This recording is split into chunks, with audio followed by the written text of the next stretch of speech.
আপনাদের স্বাগত জানাই আমি আমার কথা শুনবার জন্যে। অনেক প্রত্যাশিত, অনেক প্রতীক্ষার পর ত্রয়োদশ জাতীয় সংসদ তার প্রথম অধিবেশনে বসল আজকে। একটা তুলনামূলক বিচারে ভালো গ্রহণযোগ্য নির্বাচনের পর একটা নতুন সংসদ এবং সেই সংসদ যাত্রা শুরু করলো। অনেক প্রত্যাশিত আকাঙ্ক্ষিত এই কারণে যে বাংলাদেশে এর আগেও সংসদ ছিল, তিনটে সংসদ ছিল, তার মধ্যে অন্তত টানা আমরা যদি বলি তিনটে নির্বাচন, কোনো নির্বাচন ছিল না। সেই বিচারে একটা জনপ্রতিনিধিত্বশীল সংসদ এবং সরকার যাত্রা শুরু করেছে 17ই ফেব্রুয়ারি, সংসদ যাত্রা শুরু করলো 12 মার্চ। এই সংসদের প্রথম অধিবেশনের সভাপতিত্ব করবার কথা স্পিকারের অনুপস্থিতিতে ডেপুটি স্পিকার এর, কিন্তু যেহেতু স্পিকার এবং ডেপুটি স্পিকারকে পাওয়া যাচ্ছে না, তারা কোথায় আছেন সেটা জানা যায়নি, সেই কারণেই সংসদ নেতা প্রধানমন্ত্রী তারেক রহমানের প্রস্তাবনায় বাংলাদেশ জাতীয়তাবাদী দল বিএনপি জাতীয় স্থায়ী কমিটির নেতা, সংসদ সদস্য এবং সংসদের সর্বজ্যেষ্ঠ সদস্য ডক্টর খন্দকার মোশাররফ হোসেন এই অধিবেশনটিতে সভাপতিত্ব করেন এবং তার সভাপতিত্বে অনুষ্ঠিত এই অধিবেশনেই নতুন স্পিকার এবং ডেপুটি স্পিকার নির্বাচন করা হয়। নতুন স্পিকার নির্বাচিত হন সাতবারের নির্বাচিত জাতীয় সংসদ সদস্য এবং সর্বাধিকবার তিনি এই সংসদে সবচেয়ে বেশিবার নির্বাচিত জাতীয় সংসদ সদস্য, বীর মুক্তিযোদ্ধা এবং এক সময়কার তারকা খ্যাতি সম্পন্ন ফুটবলার অবসরপ্রাপ্ত মেজর হাফিজউদ্দিন আহমেদ বীর বিক্রমকে। ডেপুটি স্পিকার হয়েছেন ভূমি প্রতিমন্ত্রী ব্যারিস্টার কায়সার কামাল। বিএনপির পক্ষ থেকে এই ডেপুটি স্পিকারের পদটি বিরোধী দলকে প্রস্তাব করা হয়েছিল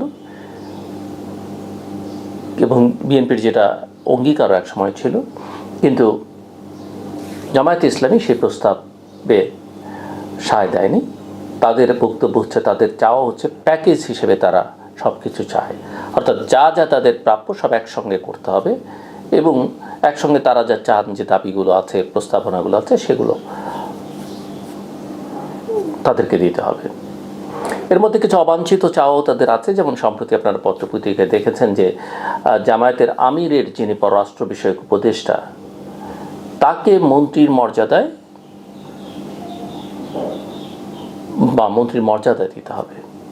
এ বিষয়ে তারা পররাষ্ট্র মন্ত্রণালয়ে চিঠি লিখেছেন, এটি নিয়ে অনেক কথাবার্তা হয়েছে, আমরা সেটা জানি।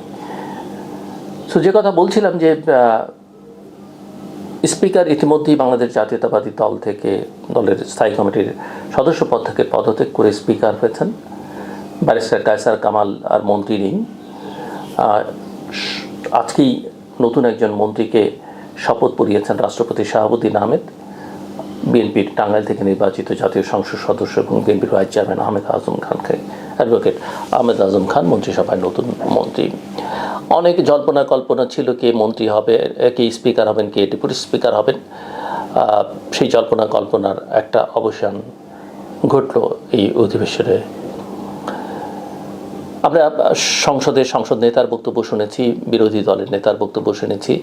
সংসদে বেশ কিছু কমিটি গঠিত হয়েছে আজকে, বিশেষ অধিকার কমিটি সহ, এবং অন্তর্বর্তীকালীন সরকারের সময় যে 133টি অধ্যাদেশ, সেই অধ্যাদেশগুলো এই সংসদ অধিবেশনে, অর্থাৎ অধিবেশনের প্রথম দিনে উত্থাপিত হয়েছে। আইনমন্ত্রী অ্যাডভোকেট আসাদুজ্জামান সেগুলো উত্থাপন করেছেন। ধারণা করা যায় এই 133টির কিছু সংসদ গ্রহণ করবে, কিছু তারা সংশোধন আকারে গ্রহণ করবে এবং কিছু হয়তো তারা বাতিল করবেন। যথারীতি সংসদে শোক প্রস্তাব গৃহীত হয়েছে। প্রয়াত প্রধানমন্ত্রী বেগম খালেদা জিয়া সহ বিভিন্ন সময়ে যেসব সংসদ সদস্যরা এবং গুরুত্বপূর্ণ নেতৃবর্গ প্রাণ হারিয়েছেন, তাদের স্মরণে এবং সেই সঙ্গে জুলাই যোদ্ধাদের জন্য শোক প্রস্তাব গৃহীত হয়েছে। বেগম খালেদা জিয়ার উপরে সংসদে আলোচনা হয়েছে। আলোচনায় বেশ কয়েকজন সংসদ সদস্য অংশ নিয়েছেন। জুলাই যোদ্ধাদের উপরও সংসদে বেশ কিছু আলোচনা হয়েছে, বেশ কিছু সংসদ সদস্য আলোচনায় অংশ নিয়েছেন। এবং ইন্টারেস্টিং যে দিকটা এই সংসদ অধিবেশনে, সেটা হচ্ছে রাষ্ট্রপতির ভাষণ। সংসদে কিছু ত্রুটি বিচ্যুতি লক্ষ্য করা গেছে, টেকনিক্যাল, বিশেষ করে স্পিকারের মাইকে অনেক সময় কথা বলা যায়নি, কোনো সংসদ সদস্য অনেক সময় কথা বলতে গিয়ে নিজ মাইকে পাননি। এই কারিগরি ত্রুটিগুলো নিশ্চয়ই সংসদ দ্রুত, যেহেতু অনেকদিন পর সংসদ বসলো এবং একটা অস্বাভাবিক পরিস্থিতির মধ্য দিয়ে বাংলাদেশ গেছে, সেখানে এই কার্যক্রমগুলো নিশ্চয়ই সংসদে, যেহেতু সেই অর্থে কোনো অভিভাবক ছিলেন না, এগুলো আমরা আশা করি যে দ্রুত ঠিকঠাক হবে। এই সংসদে বিএনপিরই 146 জন নতুন সংসদ সদস্য আছেন এবং বিরোধী দল জামাত তাদের প্রায় সবাই, দু একটি ব্যতিক্রম বাদে সবাই নতুন সংসদ সদস্য। এনসিপির তো সবাই নতুন সংসদ সদস্য। সো সংসদের আচরণবিধি আমরা দুটো দলকেই দেখেছি, জামাত বিএনপি, তাদের সদস্যদের কিছু প্রশিক্ষণ দিয়েছে। দুদিনের প্রশিক্ষণ আসলে সংসদ কার্যক্রমের মতো এরকম একটা বৃহৎ কর্মযজ্ঞে যথেষ্ট নয়। নিশ্চয়ই তারা আরও প্রশিক্ষণ দেবেন বা অন্যান্যরাও এই প্রশিক্ষণের ব্যবস্থা করবেন। একজন সংসদ সদস্য এবং তিনি প্রতিমন্ত্রী, তাকে আমি অধিবেশন যখন পর্যবেক্ষণ করছিলাম যে স্পিকার তাকে 6বার বসতে বলেছেন, থামিয়ে দিতে চেয়েছেন, কিন্তু স্পিকারের কথায় কর্ণপাত না করে তিনি তার বক্তব্য চালিয়ে গেছেন এবং শেষবার তিনি 30 সেকেন্ড সময় নিয়ে তিনি তার কথা শেষ করেছেন।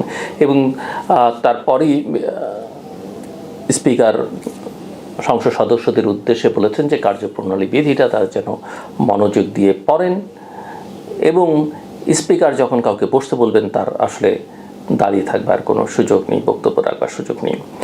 অনেক সংসদ সদস্যকেই এটা মাথায় রাখতে হবে, কিন্তু তারা যেহেতু প্রথম, তাদের বেনিফিট অফ ডাউট, তাদেরকে সময় দিতে হবে আমাদের, কিন্তু তাদের মাথায় রাখতে হবে যে রাজপথ বা মঞ্চের বক্তৃতা আর সংসদ এক জায়গা নয়। সংসদ নিয়ম মেনে চলে, সংসদ সময় মেনে চলে, এটা তাদেরকে মাথায় রাখতে হবে। এবং যে ইন্টারেস্টিং বিষয়টার কথা আমি বলতে চাইছিলাম সেটা হচ্ছে যে রাষ্ট্রপতির ভাষণ। অনেক জল্পনা কল্পনা আমরা দেখেছি, গত কয়েক মাস ধরে তো আমরা রাষ্ট্রপতির পদত্যাগের দাবিও বিভিন্ন মহল থেকে শুনেছি, যদিও সরকারটা যাত্রাই শুরু করেছিল এই রাষ্ট্রপতির অধীনে শপথ নিয়ে, বা এই রাষ্ট্রপতি তাদেরকে আসলে শপথ পাঠ করিয়েছেন। কালকে আমরা দেখলাম এনসিপি নেতা আসিফ মাহমুদ, আজকেই দেখলাম তিনি রাজপথে দাঁড়িয়েছেন নেতাকর্মীদের সহ, যে এই রাষ্ট্রপতির ভাষণ যেন সংসদে না হয় এবং তাকে যেন ভাষণ দিতে না দেওয়া হয় বা তার ভাষণের সময় যেন কেউ না থাকেন, এরকম বক্তব্য নেই। কিন্তু আসিফ মাহমুদ হয়তো ভুলে গেছেন, বা এনসিপি নেতাদের মধ্যে যারা, অন্তত নাহিদ ইসলাম যিনি বিরোধী দলীয় চিফ হুইপ, তিনি তো উপদেষ্টা ছিলেন, তারা কিন্তু রাষ্ট্রপতি শাহাবুদ্দিন আহমেদের কাছেই শপথ নিয়েছিলেন উপদেষ্টা হিসেবে, সেটা হয়তো তাদের এখন স্মরণে নেই। আমি মনে করি যে প্রধানমন্ত্রী তারেক রহমান বা বিএনপি চেয়ারম্যান তারেক রহমান, সংসদ নেতা তারেক রহমান পুরো সময়টাতেই অত্যন্ত শান্ত, শিষ্ট, ধীর স্থিরভাবে বুদ্ধিমত্তার সঙ্গে তার রাজনীতিটা তিনি করছেন এবং সংবিধান যে অবস্থায় আছে সেটা মেনে চলবার তিনি চেষ্টা করছেন এবং মানতে অন্যদেরকে উৎসাহিত করছেন। এবং তার এই ধীর স্থির রাজনীতি তাকে একটা বড় মাইলেজও দিয়েছে, যে নির্বাচনটিতে একটা অনিশ্চয়তার মধ্যে একটা নির্বাচনে ভালো ফলাফল করে তিনি রাষ্ট্র পরিচালনার দায়িত্ব পেয়েছেন। তো এই রাষ্ট্রপতির অধীনে রাষ্ট্রপতিকে ভাষণ দিতে দেয়া হবে না, রাষ্ট্রপতির অধীনে তিনি তার সরকার শপথ নিয়েছেন, তাকে সম্মান জানিয়েছেন, যেটা রাষ্ট্রপতি বিভিন্ন সময় স্বীকারও করেছেন বিভিন্ন গণমাধ্যমে, এবং তাকে সংসদে যেটা সংবিধান অনুযায়ী তাকে তার বক্তব্য রাখতে দেওয়ার যে অধিকার বা সুযোগ, সেটা প্রধানমন্ত্রী এবং তার সরকার দিয়েছেন, সেজন্য তিনি অবশ্যই তারা সাধুবাদ পাবেন। কিন্তু আমরা যেটা দেখলাম যে রাষ্ট্রপতির বক্তৃতার সময় জামায়াতে ইসলামের এবং এনসিপির সদস্যরা নানা রকমের প্ল্যাকার্ড, ছোট ছোট প্ল্যাকার্ড হাতে তাকে ফ্যাসিস্টের দোসর দালাল এগুলো বলে এক ধরনের বিক্ষোভ প্রদর্শন শুরু করেছেন। খুবই আনইউজুয়াল একটা জিনিস দেখলাম আমরা, যে কিছু কিছু স্লোগান আমরা শুনলাম। সংসদে সাধারণত এই ধরনের স্লোগান খুব একটা কাঙ্ক্ষিত নয়। এবং যখন রাষ্ট্রপতি কক্ষে প্রবেশ করলেন, সংসদ কক্ষে, জাতীয় সঙ্গীত যখন বাজতে শুরু করলো, সরকারি দলের সদস্যরা, প্রধানমন্ত্রী সহ, বিএনপি মহাসচিব মির্জা ফখরুল ইসলাম আলমগীর সহ সবাই দাঁড়িয়ে গেলেন, স্পিকার, রাষ্ট্রপতি সবাই দাঁড়ানো। কিন্তু বিরোধী দলের সদস্যদের আমরা দাঁড়াতে অনেকখানি বিলম্ব করতে দেখলাম, দাঁড়াননি। আমরা দেখছিলাম যে মির্জা ফখরুল ইসলাম আলমগীর তাদেরকে দাঁড়াবার জন্য অনুরোধ করছেন, বিএনপি মহাসচিব এবং স্থানীয় সরকার পল্লী উন্নয়ন সমবায় মন্ত্রী।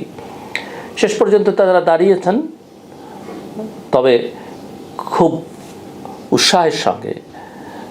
জাতীয় সঙ্গীত যখন কোথাও বাজে, গাওয়া হয়, তখন এটা আমরা সম্মান জানাই। অন্য দেশের জাতীয় সঙ্গীত বাজলেও কিন্তু আমরা সম্মান জানিয়ে দাঁড়াই। কিন্তু এখানে আমরা বিরোধী দলের সংসদ সদস্যদের খুব গড়িমসি করতে দেখলাম, দ্বিধান্বিত দেখলাম, উৎসাহ দেখলাম না, দাঁড়িয়েছেন শেষ পর্যন্ত। এবং তারপরে তারা প্রতিবাদ করতে করতে গিয়ে স্পিকারের অনুরোধ তারা রাখেনি, তারা সংসদ কক্ষ থেকে বেরিয়ে গেলেন। রাষ্ট্রপতি যখন বক্তৃতা শুরু করলেন, সেটা তাদের অধিকার, তারা করতেই পারেন, ওয়াকআউট তারা করতেই পারেন, বর্জন তারা করতেই পারেন। এবার আসা যায় রাষ্ট্রপতির বক্তৃতায়। আমরা জানি যে রাষ্ট্রপতি যেই হন, তাকে আসলে এখন পর্যন্ত বাংলাদেশের সংবিধান অনুযায়ী সরকার যেটা বলে তাকে সেটাই করতে হয়। দু একটি বিষয় মাত্র তার এখতিয়ারের মধ্যে আছে, এর বাইরের সবটাই। এবং জাতীয় সংসদে তার যে বক্তৃতা, সেটাও সরকারের লিখে দেওয়া বক্তৃতাই আসলে কার্যত। সেটা যাই হোক, কিন্তু তিনি তো তার মুখ দিয়ে সেটা উচ্চারণ করেন, তিনি সেটা পাঠ করেন। গুরুত্বটা কিন্তু সেখানেই। রাষ্ট্রপতি মুক্তিযুদ্ধের কথা বলেছেন, রাষ্ট্রপতি জুলাই আন্দোলনের কথা বলেছেন, বিগত সরকারকে, অর্থাৎ শেখ হাসিনার সরকারকে ফ্যাসিস্ট সরকার হিসেবে অভিহিত করেছেন। শহীদ রাষ্ট্রপতি জিয়াউর রহমানকে স্বাধীনতার ঘোষক হিসেবে অভিহিত করেছেন। তিনি মুক্তিযুদ্ধের এবং মুক্তি সংগ্রামের সকল নেতাদের স্মরণ করেছেন। প্রয়াত প্রধানমন্ত্রী বেগম খালেদা জিয়াকে স্মরণ করেছেন। বিগত সময়ে যখন বিএনপি রাষ্ট্র ক্ষমতায় ছিল, তখন যে বিশ্বের বিভিন্ন জায়গা থেকে বিএনপিকে এমার্জিং টাইগার হিসেবে বলা হয়েছে, সেগুলো উচ্চারণ করেছেন। এবং প্রধানমন্ত্রী তারেক রহমানের যে কর্মসূচি, ফ্যামিলি কার্ড সহ, কৃষক কার্ড সহ, সেগুলোর কথা উল্লেখ করেছেন। এবং দুর্নীতি বিরোধী যে অভিযানের কথা। স্বাভাবিক, সরকারের বক্তব্য তার কথায় প্রতিফলিত হয়েছে। সরকারি দলের সংসদ সদস্যরা টেবিল চাপড়ে সেটাকে অভিনন্দন জানিয়েছেন। প্রধানমন্ত্রী এবং প্রধানমন্ত্রী তারেক রহমান এবং মির্জা ফখরুল ইসলাম আলমগীরকে আমরা খুব হাস্যোজ্জ্বল দেখছিলাম সে সময়। রাষ্ট্রপতিও খুবই স্মার্টলি, হাসি খুশিভাবে তার বক্তব্য দিয়েছেন। আমার বক্তব্যের শেষ জায়গা একটু ভিন্ন রকমের। রাষ্ট্রপতির এই বক্তব্য, রাষ্ট্রপতি আমরা জানি তিনি আওয়ামী লীগ করতেন, তিনি নিজে দাবি করেছেন তিনি মুক্তিযোদ্ধা, এবং তিনি এক সময়ে বিএনপি সম্পর্কে, বিএনপি নেতৃবৃন্দ সম্পর্কে তার বক্তব্য আমরা শুনেছি। শেখ হাসিনা, বঙ্গবন্ধু সম্পর্কে তার বক্তব্য আমরা শুনেছি। কিন্তু রাজনৈতিক বাস্তবতার সংবিধান ভিন্ন কথা বলে, এবং সেটা মেনেই হয়তো তিনি আজকের কাজটা করেছেন। কিন্তু তাকে নিয়ে আমার কোনো বক্তব্য নেই। আমার বক্তব্য সাবেক প্রধানমন্ত্রী শেখ হাসিনার উদ্দেশ্যে। আজকের এই বক্তব্য শুনলে আমার কাছে মনে হচ্ছে যে একটা নিয়তির নির্মম পরিহাস এবং একটা নির্মম প্রতিশোধ। আওয়ামী লীগ, শেখ হাসিনা বিশেষ করে জিয়াউর রহমানকে মুক্তিযোদ্ধা হিসেবে স্বীকৃতি দিতে চাননি, অথচ আমাদের স্মরণ আছে। আজকে হয়তো রাষ্ট্রপতি ক্ষমতাসীনদের লিখে দেয়া বা তাদের চাওয়া বক্তৃতাটা দিয়েছেন, কিন্তু এই বিএনপি, প্রয়াত প্রধানমন্ত্রী বেগম খালেদা জিয়া, আমার স্পষ্ট স্মরণ আছে, জাতীয় সংসদে দাঁড়িয়ে বঙ্গবন্ধু শেখ মুজিবুর রহমানের নাম শ্রদ্ধার সঙ্গে উচ্চারণ করেছেন। একই সঙ্গে তিনি হোসেন শহীদ সোহরাওয়ার্দী শেরে বাংলায় কে ফজলুল হক, মৌলানা ভাসানী, আব্দুল হামিদ খান ভাসানী তাদের নাম উচ্চারণ করেছেন। আমাদের স্মরণ আছে আজকের প্রধানমন্ত্রী তারেক রহমান টুঙ্গিপাড়ায় গিয়ে বঙ্গবন্ধু শেখ মুজিবুর রহমানের মাজার জিয়ারত করেছেন। কিন্তু আজকে তারা সেটা করলেন না বা করতে পারলেন না কেন? আমি তাদের দোষ দিই না, বা তাদের এটা সীমাবদ্ধতা নয়। তাদেরকে ঠেলতে ঠেলতে ঠেলতে এমন জায়গায় নিয়ে যাওয়া হয়েছে যেখানে আমি উচ্চারণ করতে চাই না সাবেক প্রধানমন্ত্রী শেখ হাসিনা আজকের প্রধানমন্ত্রী সম্পর্কে কি শব্দমালা উচ্চারণ করেছেন, বেগম জিয়াকে কিভাবে হিউমিলেট করেছেন, এবং বীর মুক্তিযোদ্ধা জিয়াউর রহমানকে তিনি মুক্তিযোদ্ধা হিসেবে স্বীকৃতি দিতে চাননি। কিন্তু নিয়তির নির্মম পরিহাস, তারই মনোনীত, তারই নির্বাচিত রাষ্ট্রপতি যে বক্তৃতা আজকে দিলেন, সেই বক্তৃতার সঙ্গে বাংলাদেশের অধিকাংশ মানুষই ভিন্ন মত পোষণ করবে না। এবং আমি শিওর, আমি যখন এই কথা বলছি, আওয়ামী লীগের যেসব নেতাকর্মীরা আমার বক্তব্য শুনছেন তাদেরও সিংহভাগ শুভবুদ্ধি সম্পন্ন যারা, তারা একমত হবেন যে আওয়ামী লীগ অস্বাভাবিক রকমের বাড়াবাড়ি করেছে, আর সেই বাড়াবাড়ির পরিণতি তাদেরকে ভোগ করতে হচ্ছে। এবং আজকে যেটুকু তারা পাচ্ছেন সেটুকু আজকের প্রধানমন্ত্রী তারেক রহমান এবং তার সরকারের বদান্যতায় তা পাচ্ছেন। এটুকু তারা ডিজার্ভ করেন কি না সেটা তাদের ভেবে দেখতে হবে। এবং যদি কেউ ভুলে যান, মনে করেন যে না, আমি কোনো দলের পক্ষ নিয়ে কথা বলছি না, কারো বিরোধিতাও করছি না, কিন্তু আমি শুধু রাজনৈতিক সংস্কৃতি বদলাবার কথা বলছি, তারা যদি মনে করেন যে না, এটা ঠিক নয়, আমাদের এটা প্রাপ্য ছিল, আমরা ওটা করিনি, দয়া করে দয়া করে তাদের সময়কার 15 বছরের সংসদ অধিবেশনের বক্তব্যগুলো তারা শুনবেন। সেই সময়কার গণমাধ্যমগুলোতে যা ছাপা হয়েছে, যা প্রচার হয়েছে, সেগুলো তারা দেখবার চেষ্টা করবেন। এবং যে কারণেই আমরা আশা করব ওই অভিজ্ঞতা যেটা আমাদের হয়েছে, সেই অভিজ্ঞতার নতুনভাবে, নতুন রূপে বিএনপি এবং তার মিত্ররা যেন জন্ম না দেয়।